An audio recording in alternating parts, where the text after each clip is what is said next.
going everybody? Welcome back to another 1-to-1 video. I hope the last one proved useful for you, and as promised today we're going to cover some more tips, but this time in Premiere Pro, which is my edit suite of choice. We'll cover colour grading, effect control, sound design, and a little bit more as well. I hope this proves useful to you, but before we jump in, I just want to make one thing clear, and that is that there is no right or wrong way to edit, and I'm not claiming to be a master of any sorts, because I'm not.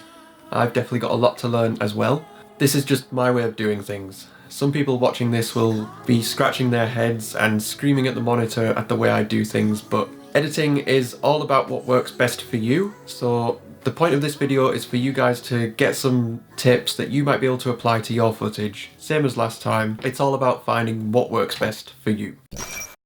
I have yet to meet a videographer that likes this step. Seriously, there have been times where I've questioned everything whilst looking for the perfect song for a film. I think this is a video in itself, so if you'd like to see that, drop it in the comments below.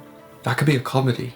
So this is how I start every film I make. I like to get the perfect song on a blank timeline and start cutting to the beat of that song to start to bring the film to life. I think it really helps you shape the flow of the film and learn the best places to make cuts and tonal changes. I'll usually go through the audio track and I'll add markers at points where there's a beat in the song, so I know where to cut the footage at. This allows me to create a bit of a dynamic relationship between the footage and the music, and this is definitely one of my favourite parts of the process. Finding the actual song though is definitely not, but from here I can build my timeline and we can start to put the film together.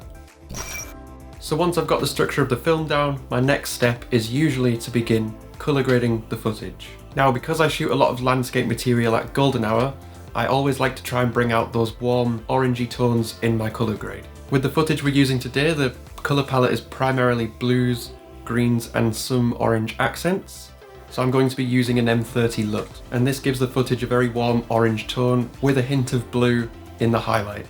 For those of you that don't know what a LUT is, it's essentially an algorithm that changes the colour palette of your shot, similar to a preset in Lightroom. If you want to know more about LUTs, I'll leave a more in-depth video linked in the description which will cover all the basics that you need to know. So once I've applied my LUT and I've chosen the intensity of it, I'll start to fine-tune the colour grade in the basic correction tab. This allows me to achieve the desired look, and this process is all about small incremental changes and making sure all the different layers and tones coexist nicely together.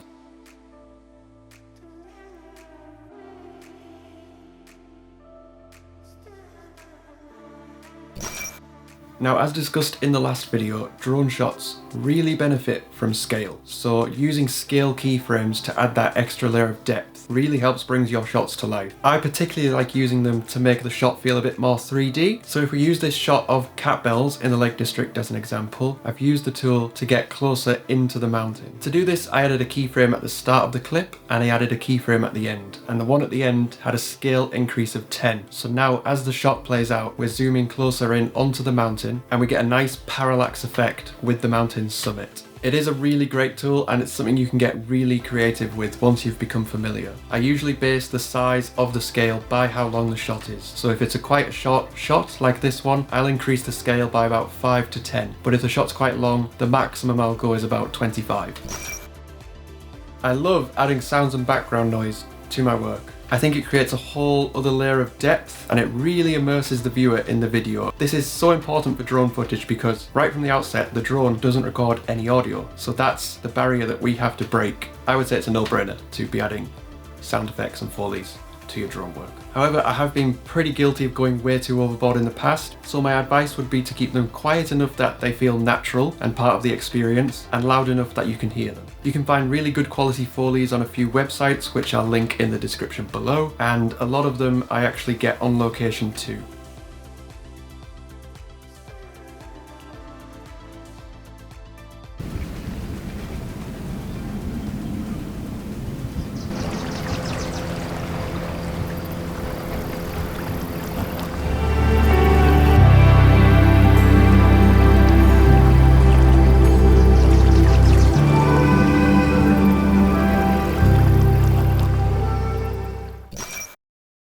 So once I've done all this and I've got the film to a point where I think it's ready, it's time to export the finished piece In this instance, we'll be exporting for YouTube, and I tend to trust Premiere Pro's presets for the different platforms. So we're going to go and select YouTube 1080p, and I'm going to make sure that use maximum render quality is selected and render maximum depth. Once that's done, I'll export the sequence and we're finished. We have our film. So let's see what the footage looked like before and after the steps that we've just taken.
So there we go. I hope you enjoyed watching my process. If it has been useful and you'd like to see more content like this, please let me know in the comments below, and if you could drop a like on the video, that would really help me, my channel, and the algorithm out. And if you do want to see more, then I guess I'll see you soon.